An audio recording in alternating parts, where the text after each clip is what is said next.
Aujourd'hui, le long de l'autoroute 1 est juste à côté du célèbre parc Astérix. Aujourd'hui, on va s'intéresser à ces bassins que vous voyez régulièrement le long de l'autoroute, comme celui-ci. Un bassin qui, juste derrière moi, a été totalement rénové, réhabilité. Sa surface, elle est immense, 2100 mètres carrés. Sa mission, préserver l'environnement. Et ça, c'est un enjeu fort pour le groupe Sanef. Vous vous en êtes chargé justement de cette réhabilitation, Camille Hautevar. Vous êtes le superviseur finalement de ces travaux qui ont pris fin. Ça a duré dans le temps, hein. Ouais, ça a été des travaux de 3 mois environ et qui ont mobilisé une trentaine de personnes aux différentes phases du chantier. Donc on a d'abord une phase d'abattage de mise à blanc du bassin, ensuite des terrassements préalables, la pose d'ouvrages préfabriqués et de réseaux de collecte, et enfin la pose d'un nouveau complexe d'étanchéité et la protection mécanique de ce complexe avec une grave ciment. Je le disais tout à l'heure, il y a quelques instants, à ceux qui nous regardent, souvent le long de l'autoroute, on voit ce type de bassin, mais on se pose toujours une question, à quoi ça sert? Quelle est sa mission?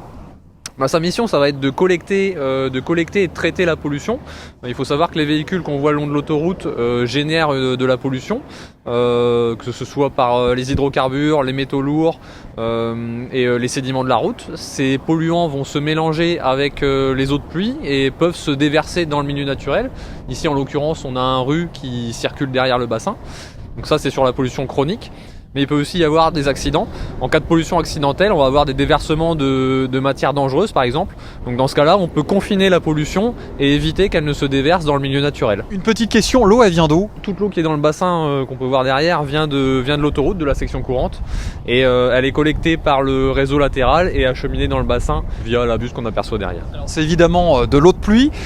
Une chose aussi très importante, une fois que c'est terminé, il va falloir l'entretenir, ce bassin, comment ça se passe? Oui, il faut l'entretenir. Donc ça, c'est les missions du centre d'entretien de Senlis, et donc leur mission consiste à l'entretien des espaces verts, la surveillance des ouvrages, c'est-à-dire le ramassage des déchets et s'assurer que les ouvrages sont en bon état de fonctionnement, et de nous signaler toute anomalie constatée pour qu'on puisse déclencher des interventions et des travaux.